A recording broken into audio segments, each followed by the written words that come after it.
Good evening बच्चों, कैसे हो? बढ़िया। ओके, तो आज हम लोग बात करेंगे इलेक्ट्रोकेमिस्ट्री में। आप देखोगे एक सीरीज है जिसका नाम है इलेक्ट्रोकेमिकल सीरीज। ये आप एनसीईआरटी का पेज नंबर 69 और टेबल 3.1 इलेक्ट्रोकेमिकल सीरीज क्या है, इस तरह का आप सीरीज देखोगे। थोड़ा सा कम लिए है एलिमेंट, इसमें और भी सब्सटेंसेस। ये इलेक्ट्रोकेमिकल सीरीज क्या है? Arrangement of various substances in decreasing value of their standard reduction potential. यहाँ पे बहुत सा सब्सटेंस को लिया गया है with decreasing value of their standard reduction potential. सबसे ऊपर में फ्लोरीन है, इसका स्टैंडर्ड रिडक्शन पोटेंशियल सबसे ज्यादा है 2.87, और सबसे नीचे में Li प्लस आयन है, +1 इलेक्ट्रॉन गिव्स Li, इसका स्टैंडर्ड रिडक्शन पोटेंशियल है -3.05। ठीक है ना। हाइड्रोजन इसका है 0,0, इसके नीचे वाला जितना भी हो सब निगेटिव में है, इसके ऊपर वाला क्या है? पॉजिटिव। इसका हम लोग एप्लीकेशन भी देखेंगे। ठीक है, एप्लीकेशंस में देखेंगे कि कौन स्ट्रॉन्ग ऑक्सीडाइजिंग होता है, कौन वीक ऑक्सीडाइजिंग होता है, कौन स्ट्रॉन्ग रेड्यूसिंग एजेंट होता है, कौन वीक रेड्यूसिंग एजेंट होता है। ठीक है, लेकिन सबसे बड़ा सवाल उठता है इसमें बेटा, इस इलेक्ट्रोकेमिकल सीरीज को याद कैसे रखा जाए। ठीक है, इलेक्ट्रोकेमिकल सीरीज सिंपल सा क्या है? Arrangement of the various substances in increasing और decreasing value of their standard reduction potential. यहाँ स्टैंडर्ड रिडक्शन पोटेंशियल का वैल्यू लिखा हुआ है। Chlorine F2 +2 electron gives 2F- ion plus 2.87, Cl2 +2 electron gives 2Cl- ion plus 1.36। ठीक है ना। सबसे नीचे में है आपका Li plus ion electron gives lithium -3.05 volt. ठीक है, ये वोल्ट में। अब सॉल्व पे इसको याद कैसे रखा जाए? देखो बेटा, इसको याद रखने के लिए तरीका है, उसको हम लोग अपनाते हैं यहाँ पे। ठीक है, एक वाक्य याद रखोगे, जितना हाइड्रोजन से नीचे है उसको याद रखने के लिए। लिथियम के काका नाना मांगे आलू पानी, मैंने जिंदा क्रो फ्राई किया, कोई नहीं सुना प्रभु हाइड्रोजन की। लिथियम के यानी देखो सबसे नीचे कौन है? लिथियम। ठीक है ना, ये हाइड्रोजन से नीचे वाला हम बात कर रहे हैं। लिथियम के काका नाना मांगे आलू पानी H2O। ठीक है, लिथियम के काका नाना मांगे आलू पानी। ठीक है ना। मैंने जिंदा क्रो फ्राई किया, Mn Zn 2+ आयन जिंदा, क्रो फ्राई किया Cr 3+ आयन Fe 2+ आयन। मैंने जिंदा क्रो फ्राई किया, मैंने जिंदा क्रो फ्राई किया Cdl Cd 2+ आयन। कोई नहीं सुना प्रभु हाइड्रोजन का, कोई कोबाल्ट CO2+ आयन, नहीं सुना Ni 2+ आयन, कोई नहीं सुना Sn, ठीक है 2+ आयन, प्रभु Pb 2+ आयन, और लास्ट में कौन आ गया? हाइड्रोजन। तो हाइड्रोजन के नीचे ये सभी है। लिथियम के काका नाना मांगे आलू पानी, ठीक है ना, मैंने जिंदा क्रो फ्राई किया, कोई नहीं सुना प्रभु हाइड्रोजन का। हाइड्रोजन का बात कोई नहीं सुना। ठीक है ना। लिथियम के काका नाना क्या मांग रहे हैं? आलू पानी। ठीक है ना, आलू पानी खाने का कोई आइटम है। ठीक है, और बोलता है कि लेकिन मैंने जिंदा क्रो फ्राई किया, मतलब नॉन वेज, मैंने जिंदा क्रो फ्राई किया। ठीक है, उधर हाइड्रोजन बोल रहा था सुनो सुनो ऐसा मत करो, कोई नहीं सुना प्रभु हाइड्रोजन का, कोई हाइड्रोजन का नहीं सुना। ठीक है, तो ये हाइड्रोजन से जितना नीचे वाला है ये सभी का रिडक्शन पोटेंशियल का वैल्यू क्या होगा? निगेटिव होगा, ये सबका निगेटिव होगा। अब ऊपर वाले का कैसे याद रखोगे? ठीक है ना, ऊपर वाले को हम लोग कैसे याद रखते हैं, 'जरा सा ध्यान देना।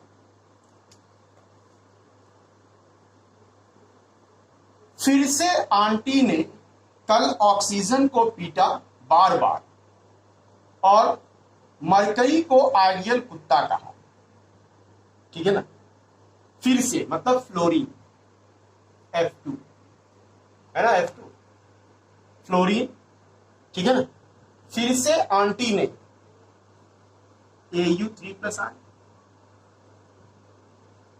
फिर से आंटी ने कल Cl2, ऑक्सीजन को पीटा बार बार O2,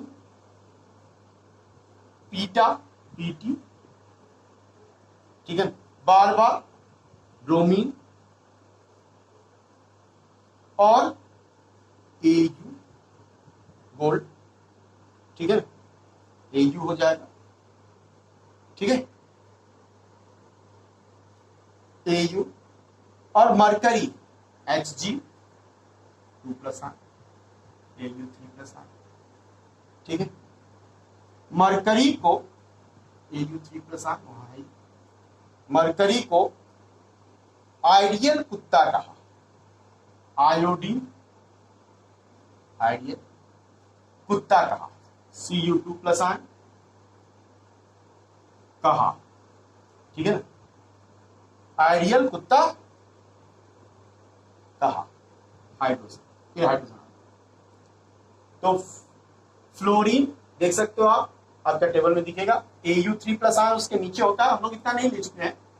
इसके बाद क्लोरीन आता है, क्लोरीन के बाद ऑक्सीजन O2 आता है, O2 के बाद आपको Pt आता है, Pt2+, ठीक है, या Pt4+, और उसके नीचे आपको ब्रोमीन आएगा Br2। ठीक है, उसके नीचे है Au3+, Hg2+, इसके बाद आता है I2, इसके बाद कॉपर, इसके बाद हाइड्रोजन। तो ये एक याद करने के लिए आप बना सकते हो, और ये सभी का रिडक्शन पोटेंशियल क्या होगा, पॉजिटिव होगा, और नीचे वाले का क्या होगा, आपका निगेटिव होगा, हाइड्रोजन से नीचे वाले का। ठीक है, अब उनको सवाल उठता है कि इसको क्यों पढ़ा रहे हैं। ठीक है, तो इसका हम लोग जरा सा एप्लीकेशन पार्ट देखते हैं, बड़ा 2 मिनट में हो जाएगा, छोटा सा चीज है, टॉपिक है। ठीक है ना, एप्लीकेशन, फर्स्ट एप्लीकेशन आप लिख सकते हो, the first application of electrochemical series, it decides relative oxidizing and reducing power of various substances. Relative oxidizing and reducing power of various substances. देखो बेटा, जिसका रिडक्शन पोटेंशियल ज्यादा, उसमें ज्यादा टेंडेंसी क्या होगा, इलेक्ट्रॉन लेने का, यानी वो ज्यादा टेंडेंसी क्या होगा, रिड्यूस होने का। ठीक है ना, higher reduction potential, greater tendency to gain electron, and therefore greater tendency to get reduced,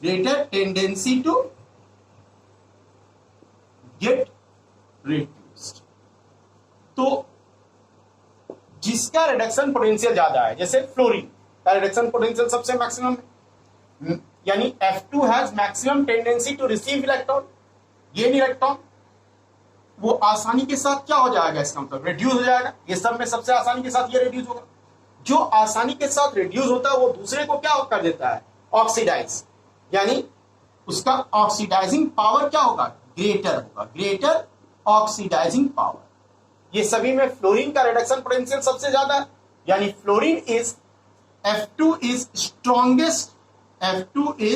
strongest oxidising agent, ये सबसे ज्यादा स्ट्रॉन्ग ऑक्सीडाइजिंग एजेंट है। ठीक है ना, तो as you move from fluorine to Li+, ठीक है ना, ऑक्सीडाइजिंग पावर घटेगा, या आप बोल सकते हो जैसे Li+ से F2 की तरफ जाएंगे तो ऑक्सीडाइजिंग पावर क्या होगा, बढ़ेगा। Fluorine is strongest oxidising agent and lithium ion is the weakest oxidising agent.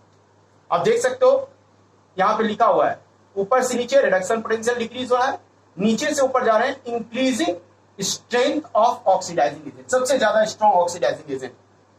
Fluorine is stronger oxidising agent than chlorine, यही कारण है कि आप देखो बेटा, जरा सा ध्यान देना, अगर हम फ्लोरीन को NaCl का एक्वस सॉल्यूशन में डालते हैं तो हम लोगों को क्या मिलता है मालूम है? 2NaF plus Cl। यहां क्या हो रहा है? फ्लोरीन जो है जीरो ऑक्सीडेशन नंबर, यहां -1, इसका क्या हो रहा है? रिडक्शन। और क्लोरीन का -1 0, इसका क्या हो रहा है? ऑक्सीडेशन।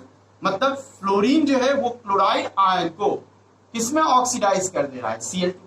लेकिन उल्टा रिएक्शन पॉसिबल नहीं होगा। अगर क्लोरीन को हम लोग 2NaF से रिएक्शंस करवा दे तो हम लोग को ये चीज नहीं मिलेगा। We will not get 2NaCl plus F। ये रिएक्शन नहीं होगा। क्यों नहीं होगा? क्योंकि फ्लोरीन का रिडक्शन पोटेंशियल ज्यादा है किससे? क्लोरीन से। यानी फ्लोरीन जो है is stronger oxidising agent than chlorine. Fluorine क्या करेगा? क्लोरीन को ऑक्सीडाइज कर देगा। क्लोरीन मतलब क्लोराइड आयन को ऑक्सीडाइज कर देगा। किसमें क्लोराइड आयन को ऑक्सीडाइज कर देगा? क्लोरीन। ठीक है, लेकिन क्लोरीन फ्लोराइड आयन को फ्लोरीन में ऑक्सीडाइज नहीं कर पाएगा। फ्लोरीन क्लोराइड आयन को क्लोरीन में ऑक्सीडाइज कर देगा, फ्लोरीन ब्रोमाइड आयन को ब्रोमीन में ऑक्सीडाइज कर देगा, फ्लोरीन आयोडाइड आयन को आयोडीन में ऑक्सीडाइज कर देगा। लेकिन आयोडीन जो है ना तो ब्रोमाइड आयन को ऑक्सीडाइज कर पाएगा ब्रोमीन में, ना ही क्लोराइड आयन को क्लोरीन में, ना ही फ्लोराइड आयन को फ्लोरीन में। यही कारण कि फ्लोरीन को अगर NaCl से पास करेंगे Cl2 मिलेगा, NaBr से Br2 मिलेगा, NaI से I2 मिलेगा, लेकिन इसका उल्टा रिएक्शन पॉसिबल नहीं हो पाएगा। ठीक है, तो जैसे जैसे हम फ्लोरीन से Li प्लस आयन की तरफ जाएंगे, रिडक्शन पोटेंशियल क्या हो रहा है? डिक्रीज हो रहा है। इसलिए Li प्लस आयन से जैसे जैसे फ्लोरीन की तरफ जाएंगे, ऑक्सीडाइजिंग पावर क्या होगा? इंक्रीज होगा। तो increasing strength of oxidising agent. ठीक है, इसका उल्टा हम ऐसा भी बोल सकते हैं। देखो, जिसका रिडक्शन पोटेंशियल सबसे कम है, किसका कम है? लिथियम का सबसे कम है Li प्लस आयन का रिडक्शन पोटेंशियल। यानी लिथियम का ऑक्सीडेशन पोटेंशियल सबसे ज्यादा हो जाएगा। Li gives Li plus ion plus electron, ये कितना हो जाएगा? प्लस 3.05।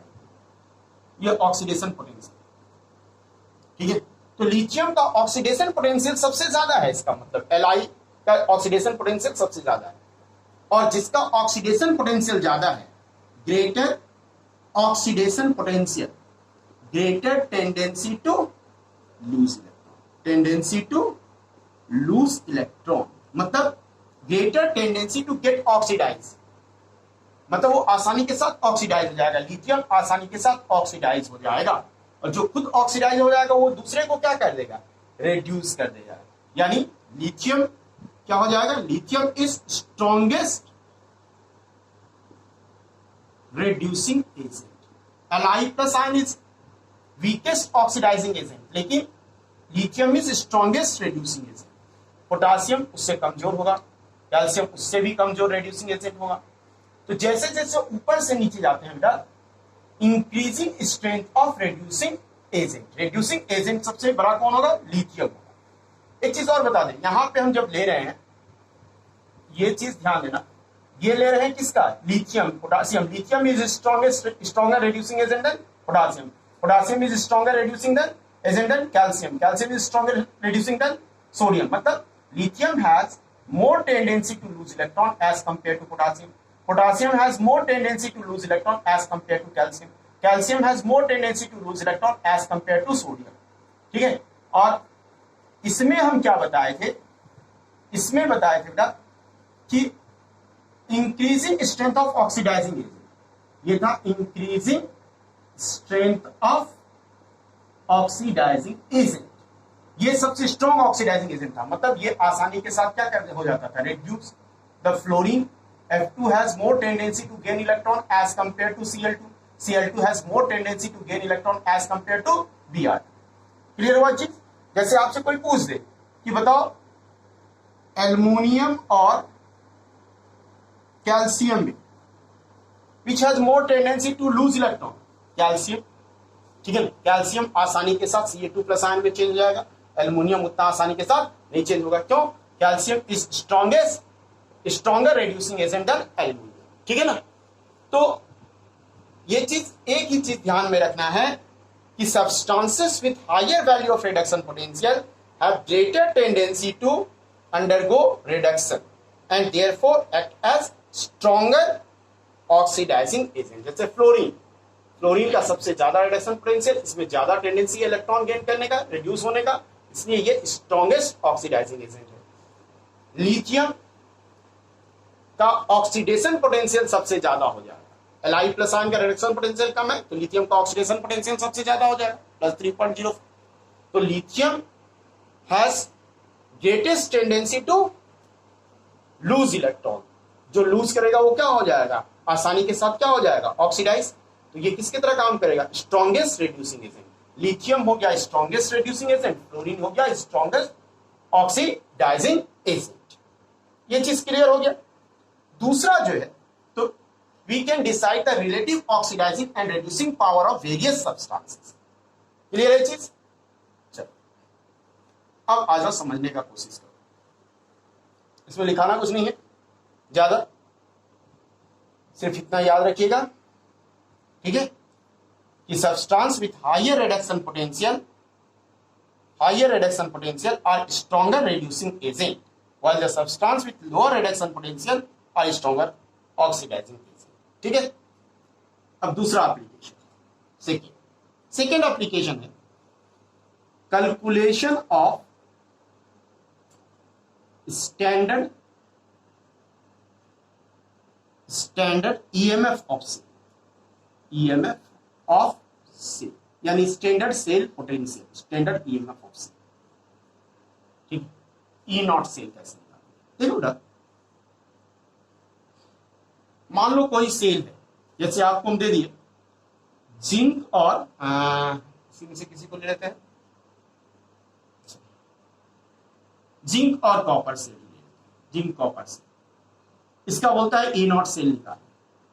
तो सबसे पहले हमको यह पता होना चाहिए कि कौन इसमें कैथोड की तरह काम करेगा, कौन एनोड की तरह काम करेगा।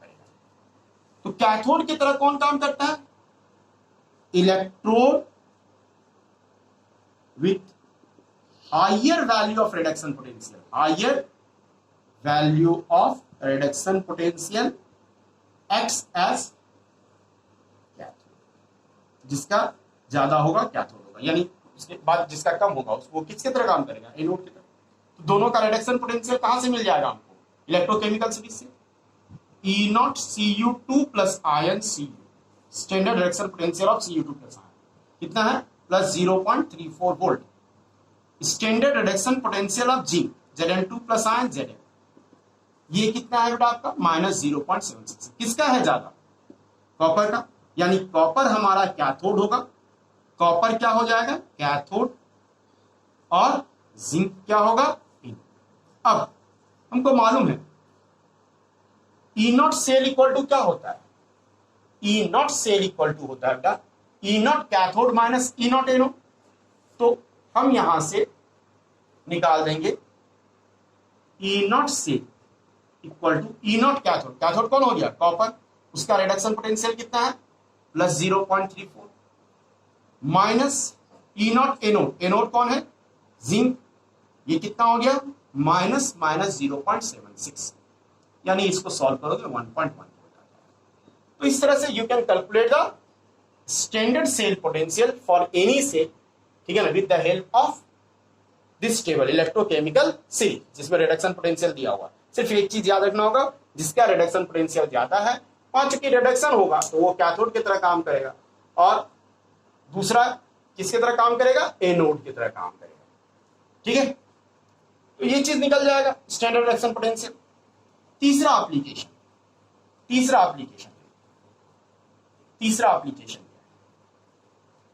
लिखना, predicting feasibility of redox reaction, predicting feasibility of redox reaction, एक चीज सिर्फ याद रखना बात, ठीक है, चाहो तो लिख सकते हो।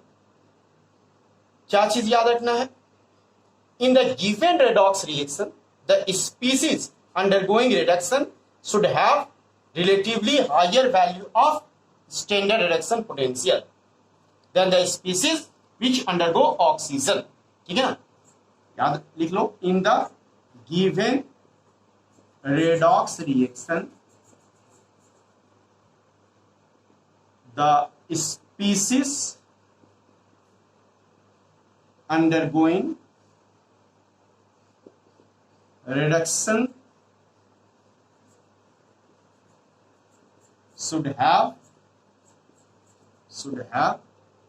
higher value of reduction potential. जिसका रिडक्शन हो रहा है उसका रिडक्शन पोटेंशियल क्या होना चाहिए, ज्यादा होना चाहिए, किससे, then the substance undergoing oxidation. थोड़ा सा हैंडराइटिंग खराब हो रहा है लेकिन उसकी कोई बात नहीं, हम पढ़ बता रहे हैं. In the given redox reactions, the species undergoing reduction should have higher reduction potential value of reduction potential than the substance undergoing oxidation. यानी मान लो कोई रिएक्शन आपको दे दिया और आपसे पूछ रहा है कि ये रिएक्शन पॉसिबल है कि नहीं है. इज इट फिजिबल, फिजिबल मतलब पॉसिबल है कि नहीं. तो आप क्या करो, पहले पता करो किसका ऑक्सीडेशन हो रहा है, किसका रिडक्शन हो रहा है. जिसका रिडक्शन हो रहा है उसका रिडक्शन पोटेंशियल ज्यादा होना चाहिए दूसरे से. अगर ऐसा है तो रिएक्शन संभव है, नहीं तो रिएक्शन संभव नहीं है. ठीक है ना, otherwise reaction will not be feasible. ठीक है ना. इन the given redox reaction the species undergoing reduction should have higher reduction potential, higher value of reduction potential than the other species, than the species which undergo oxidation. If this condition is fulfilled, then the redox reaction is feasible. If this condition is fulfilled, then the reaction is feasible. और अगर नहीं हो रहा है तो non feasible. Simple सी बात. तो एक रिएक्शन आपको दिया हुआ रहेगा, पूछेगा कि ये रिएक्शन संभव है कि नहीं है, तो हम क्या करेंगे, पहले पता करेंगे किसका ऑक्सीडेशन और किसका रिडक्शन हो रहा है. जिसका रिडक्शन हो रहा है उसका रिडक्शन पोटेंशियल दूसरे से क्या होना चाहिए, ज्यादा होना चाहिए. तो एक एग्जांपल लेकर के बात करें तो ज्यादा बेहतर होगा. नोट करना है तो कर लो इसको. ठीक है, पॉज करके नोट कर लेना. मान लो देखो एक छोटा सा एग्जांपल लेते हैं. हमको ये रिएक्शन दे दिया है. रिएक्शन है Zn2 plus ion plus Cu, दिखाई दे रहा हो, give Zn plus Cu2 plus. हमसे पूछा ये रिएक्शन फिजिबल है या नॉन फिजिबल.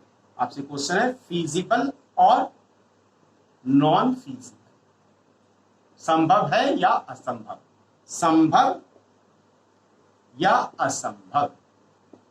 और संभव मान लीजिए सही गलत है. तो एक ये रिएक्शन फिजिबल है कि नहीं. सबसे पहले ये हम क्या बोले, पहले पता करो किसका ऑक्सीडेशन हो रहा है, किसका रिडक्शन हो रहा है. Zn2 प्लस आयन जब Zn में चेंज होगा, आपको मालूम है इसका ऑक्सीडेशन नंबर यहाँ 2 है, यहाँ ऑक्सीडेशन नंबर 0. क्या हो रहा है, decrease in oxidation number. Decrease in oxidation number क्या हो गया, रिडक्शन. इसका रिडक्शन हो रहा है अकॉर्डिंग टू दिस रिएक्शन, इसका रिडक्शन हो रहा है. ठीक है. और जब Cu चेंज हो रहा है बेटा, Cu2 प्लस आयन में यहां 0 है ऑक्सीडेशन नंबर, यहां +2 होगा. Increase in oxidation number is called oxidation.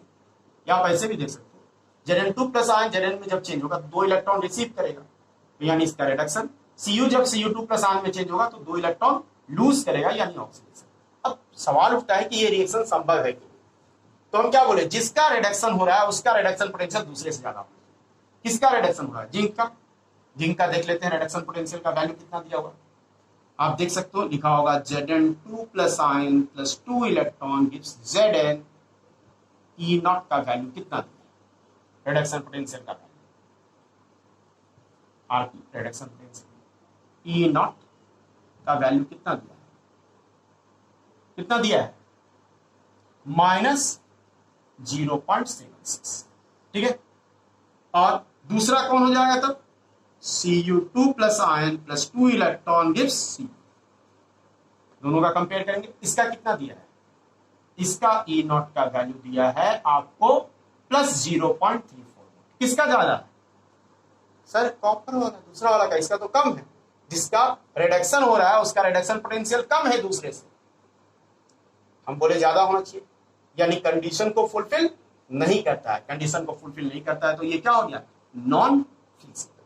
This reaction is non feasible. तो जिसका रिडक्शन हो, पहले देख लो रिएक्शन से, किसका रिडक्शन किसका ऑक्सीडेशन हो रहा है। जिसका रिडक्शन हो रहा है उसका रिडक्शन पोटेंशियल दूसरे से ज्यादा होना चाहिए, तो वो रिएक्शन संभव होगा, नहीं तो वो रिएक्शन संभव नहीं होगा। समझ में आया चीज? ठीक है। तो अब जरा सा ध्यान दो, बचपन में पढ़ा होगा रिएक्टिविटी सीरीज 10th में, उसमें 10th क्लास में एक बात लिखा हुआ है कि metals which are above the hydrogen in reactivity series can displace hydrogen from dilute acid like dilute HCl and dilute H2SO4। लिखा हुआ था ना, जो मेटल हाइड्रोजन से ऊपर होता है रिएक्टिविटी सीरीज में, वो डाइल्यूट HCl या डाइल्यूट H2SO4 से हाइड्रोजन को रिप्लेस कर देता है। जो मेटल ऊपर होता है, मालूम है कौन सा मेटल ऊपर होता है? यही सब, zinc, aluminium, magnesium, sodium, calcium, potassium, lithium, यही सब ऊपर है। ठीक है ना? ये सबको अगर डालते हो डाइल्यूट HCl या डाइल्यूट H2SO4 में, तो हाइड्रोजन गैस निकल जाता है। लेकिन कॉपर क्या है? नीचे है, हाइड्रोजन से नीचे, copper Hg, Ag, Au, Pt, ये सब नीचे। तो कॉपर को अगर HCl में डालते हैं तो नहीं निकलता है, ठीक है, हाइड्रोजन गैस नहीं निकलता है। उसको इसी से समझ सकते हैं, जरा सा ध्यान देना। मान लो कोई मेटल है M, ठीक है, जिसका वैलेंसी है N, वैलेंसी कितना है? इसको हम डाइल्यूट एसिड में डालें, डाइल्यूट HCl या डाइल्यूट H2SO4 में डालें, H+ आयन, ये क्या किया, हाइड्रोजन को रिप्लेस कर दिया, तो खुद ये क्या हो जाएगा, ऑक्सीडाइज Mn+ आयन, और हाइड्रोजन यहां निकल जाएगा, हाइड्रोजन। बोलो सर इसको बैलेंस कैसे करेंगे? और आसान, यहां लिख दो NH+ आयन, यहां लिख दो N/2H, बैलेंस। जैसे बोलोगे इस तरह से हम लिखे Zn+2H+ ion, Zn2+ ion plus H2, कर सकते हैं ना उसी तरह, ठीक है। तो ये चीज लिख देते हैं। ये हम जो पढ़ा रहे हैं वो है फोर्थ एप्लीकेशन। फोर्थ एप्लीकेशन क्या है, जरा सा देख लो, ये फोर्थ एप्लीकेशन का ही बात कर रहे हैं। फोर्थ एप्लीकेशन क्या है? Predicting the capability of metal, predicting capability मतलब क्षमता of metal, metal to displace hydrogen, to displace H2 from किसे, dilute acid। ठीक है, 10th में पढ़ा है चीज कि metals which are above the hydrogen can replace H2 from dilute HCl और dilute H2SO4, जैसे zinc, aluminium, magnesium, sodium, potassium, calcium, potassium, lithium, ये सबको अगर डाइल्यूट HCl या डाइल्यूट H2SO4 में डालो तो हाइड्रोजन गैस निकलेगा। लेकिन कॉपर को डाल दो नहीं निकलेगा, कॉपर को डाइल्यूट HCl में डालो नहीं निकलेगा, H2 गैस। देखो तो इसको समझने का कोशिश करते हैं। अगर मान लो मेटल जो है वो हाइड्रोजन को डिस्प्लेस करेगा डाइल्यूट HCl से, तो क्या होगा उसमें, मेटल मेटल आयन में चेंज होगा, यानी इसका क्या होगा, ऑक्सीडेशन, और H+ आयन का क्या हो जाएगा, रिडक्शन। ठीक है ना? जिसका रिडक्शन होता है उसका रिडक्शन पोटेंशियल दूसरे से ज्यादा होना चाहिए, यानी H+ आयन का 2H+ आयन, मान लो 2 इलेक्ट्रॉन ले लो, इसका रिडक्शन पोटेंशियल का वैल्यू ऐसे भी लिख सकते हैं, E0 H+ ion of H2 should be greater than standard reduction potential of metal Mn+ ion, यही ना, Mn+ आयन। जिसका रिडक्शन हो रहा है उसका रिडक्शन पोटेंशियल ज्यादा होना चाहिए, तभी ये रिएक्शन संभव है। मतलब metal can displace hydrogen from dilute HCl और डाइल्यूट H2SO4। ये समझ में आ रहा है ना? देखो बता रहे थे Zn+2HCl क्या हो जाता है, ZnCl2 + H2। इसका आयनिक इक्वेशन यही लिखोगे बेटा, Zn+2H+ ion gives Zn2 + ion + H2। तो यहाँ तो जिंक था, यहाँ पे हम कोई भी मेटल M ले लिए जिसका वैलेंसी N, जिंक था तो उसका वैलेंसी 2, तो Zn2 + आयन, M2 + आयन। ठीक है, यहाँ मान लो H+ आयन H2 में चेंज हो रहा है, तो यहाँ हम N ले लिए, कितना वैलेंसी होगा मेटल का उस पर डिपेंड करेगा। ठीक है ना? तो जिसका रिडक्शन होगा उसका रिडक्शन पोटेंशियल ज्यादा होना चाहिए। अब बताओ रिडक्शन पोटेंशियल हाइड्रोजन का कितना होता है? 0। तो ये ज्यादा होना चाहिए, यानी मेटल का रिडक्शन पोटेंशियल क्या होना चाहिए? कम होना चाहिए। इसका रिडक्शन पोटेंशियल कम मतलब निगेटिव होना चाहिए। क्या होना चाहिए? Negative. E naught M N plus ion M जो होगा, E naught M N plus ion M should be negative. जिसका रिडक्शन पोटेंशियल निगेटिव होगा जिस मेटल का, वही क्या कर सकता है? हाइड्रोजन को डिस्प्लेस कर सकता है। The metal ion having negative value of reduction potential. कौन कौन सा मेटल आयन है? Lithium, potassium, calcium, sodium, magnesium, aluminium, ये सब का रिडक्शन पोटेंशियल क्या है? जिंक। ठीक है ना? मैग्नीज, तो बताए थे ना, बताए थे आप लोगों को, ये सब का रिडक्शन पोटेंशियल क्या है? निगेटिव है।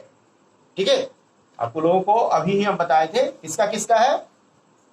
लिथियम के काका नाना मांगे आलू पानी, मतलब ये सब का बताए थे ना, किसका किसका?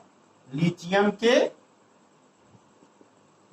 के काका नाना मांगे आलू पानी। पानी को तो छोड़ दो, ठीक है ना, आलू पानी, ठीक है ना। मैंने जिंदा क्रो क्या किया? फ्राई किया। और कोई नहीं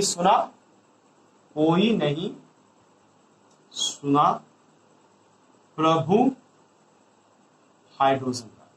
यानी हाइड्रोजन से ये सब का जितना भी है, ये सब का रिडक्शन पोटेंशियल क्या है? निगेटिव है। ये जितना भी मेटल है, lithium, potassium, calcium, sodium, magnesium, aluminium, manganese, zinc, chromium, iron, cadmium, cobalt, nickel, tin, they can displace hydrogen from dilute HCl and dilute H2SO4। तो ये किससे पता चला हमको? इलेक्ट्रोकेमिकल सीरीज से। ठीक है, कि all the metals having negative reduction potential, यानी below hydrogen in the electrochemical series, reactivity series नहीं बोल रहे हैं, इलेक्ट्रोकेमिकल सीरीज में हाइड्रोजन से H2 से नीचे वाला जितना मेटल है, they can displace hydrogen from dilute HCl and dilute H2SO4। मेरे ख्याल से ये क्लियर हो गया होगा। क्यों? क्योंकि वही क्या करेगा? H+ आयन को रिड्यूस कर देगा H2।